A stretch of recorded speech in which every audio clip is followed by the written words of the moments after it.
Fala pessoal, e continuando o vídeo anterior, que eu tinha começado a falar como você pode criar uma carteira de renda passiva, no qual eu citei fundos imobiliários e também fiz uma análise inicial de um fundo imobiliário. Agora eu queria falar um pouco sobre as empresas.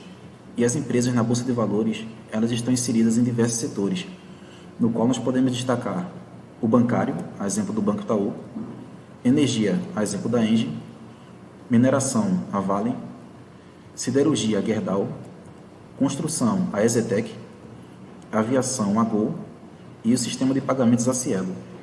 Então, como eu havia falado, algumas empresas, elas permitem que nós possamos criar uma carteira de renda passiva. Como? Através dos dividendos que elas distribuem, e através desses dividendos nós podemos organizar a nossa vida financeira através da renda passiva. Mas aí, quais são os principais indicadores que nós devemos prestar atenção quando formos analisar uma empresa? Primeiro, a dividend yield, o payout, a recorrência de lucros. Caso você não conheça esses conceitos, eu fiz um vídeo que eu vou colocar na descrição, que eu explico detalhadamente cada um desses indicadores. O PL, que é o preço-lucro, e o setor no qual a empresa está inserido. Isso é bem importante a gente observar, porque não adianta você comparar o dividendo ou a margem de lucro de uma empresa com outra empresa de outro setor. Por exemplo, uma empresa de transmissão, ela tem uma margem de lucro muito alta se você for comparar com a empresa do ramo da siderurgia, por exemplo. Então, essa é uma comparação que não é válida. O que você deve fazer é comparar a empresa de transmissão de energia com a empresa de transmissão de energia, assim como a empresa de siderurgia com a empresa de siderurgia.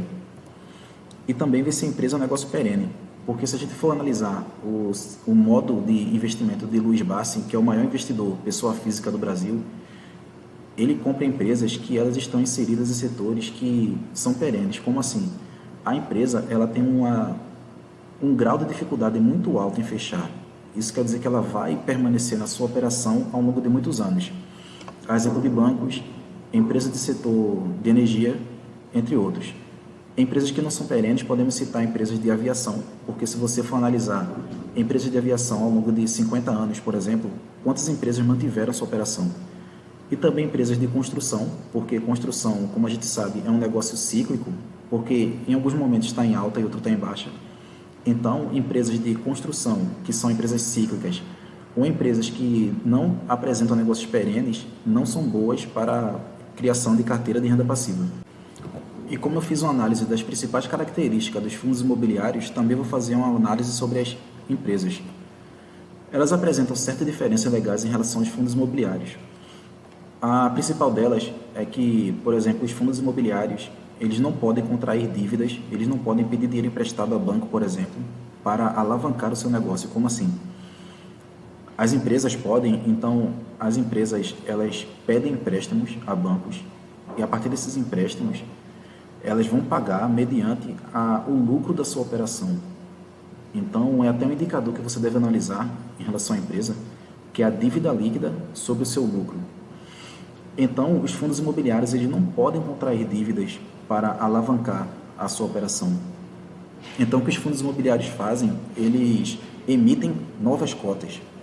E é um procedimento bem mais restrito e também bem mais seguro do que você se endividar com bancos, porque a taxa atualmente está bem alta, né, taxa de juros. Então, a empresa ela tem essa possibilidade de alavancar seus negócios, mas também tem um risco bem maior inserido. Dificilmente pagam rendimentos mensais. Eu acredito que apenas 2 ou 3 empresas atualmente na Bolsa pagam rendimentos mensais. O que as empresas fazem é um programa regular de pagamento de proventos. Algumas empresas pagam dividendos trimestrais, outras 3 vezes ao ano, outras 6 vezes ao ano e algumas dividendos anuais. O que eu acho interessante é você realmente encontrar empresas que paguem pelo menos a cada trimestre. Porque se você demorar um ano para receber o dividendo, vai demorar muito para você girar esse patrimônio. O que eu quero dizer? Porque se você começa a usar esse dividendo para aumentar o seu patrimônio, se você receber ele a cada 3 meses, você vai aplicar com uma frequência maior. E se você receber apenas a cada ano, você vai demorar mais para conseguir reaplicar esses dividendos. O potencial de crescimento das empresas é mais alto do que os dos fundos imobiliários. Isso foi o que eu acabei de falar no primeiro item, né? Porque as empresas, elas, por lei, elas podem se endividar E a partir desse endividamento, quando elas receberem o dinheiro, elas vão investir na própria operação e a partir dos lucros, elas vão pagar os empréstimos. E isso não é possível nos fundos imobiliários. E a maior oscilação do preço da ação, justamente por ela poder ter uma margem maior da operação, né, as empresas, o seu valor de preço também oscila mais que os fundos imobiliários. Então é importante você observar, porque é interessante você comprar as empresas quando elas estão num valor abaixo do normal, né, da sua operação, mas continua mantendo lucro. E agora eu queria fazer análise prática da empresa. E a empresa que eu escolhi foi a Taesa, que a Taesa é uma empresa que atua no setor de transmissão de energia elétrica. E é um setor bem interessante porque esse setor tem uma alta previsibilidade de receita. Por quê? Porque o setor de transmissão de energia elétrica, ele opera com a disponibilidade das linhas de transmissão e não com o uso efetivo. Como assim? Digamos que a Taesa, ela tem a sua rede de transmissão de energia, né? Ela construiu a sua rede de transmissão e independente da rede usar ou não essa energia, né, para transmitir, a Taesa vai receber esse valor. Por quê? Porque a Taesa trabalha com a disponibilidade da linha e não com o uso efetivo. E também a Taesa faz parte do setor perene, porque o setor de energia elétrica com certeza vai ser usado no Brasil por muito tempo.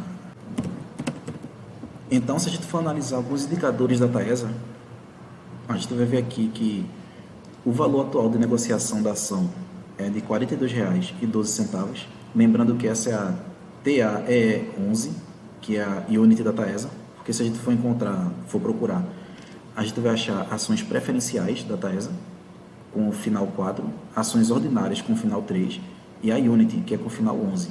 Então é bom observar essa diferença aí.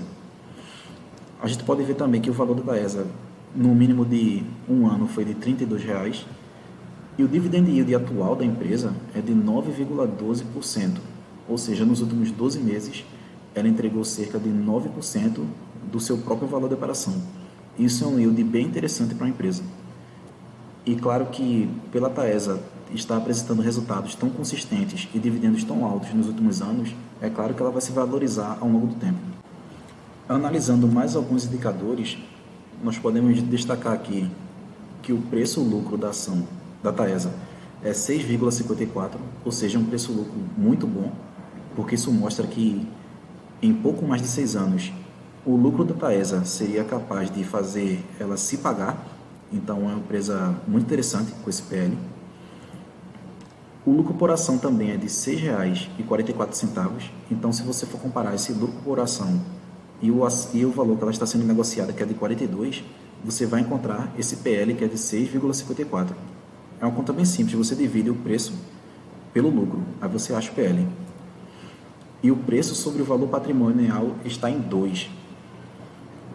Isso é um valor bem alto, na verdade, porque isso mostra que a empresa ela tem um valor de patrimônio. E nem sempre esse valor de patrimônio é o valor que ela está sendo negociada na bolsa. Então, o que mostra a proximidade do valor de patrimônio e o valor que ele está sendo negociado na bolsa é justamente esse indicador, preço sobre o valor patrimonial. Isso mostra que a Taesa atualmente está sendo negociada 2 vezes a mais do seu valor patrimonial. Então, esse é um indicador, é um resultado bem alto. E não é interessante você comprar uma empresa quando está com esse valor. Então, a gente pode observar aqui que o valor patrimonial de cada ação da Taesa é de R$ 21,03. Então, se você for comparar com o valor atual dela, que é de R$ 42,00, aí você consegue determinar que o P sobre VP, que é o preço sobre o valor patrimonial, está na faixa de 2.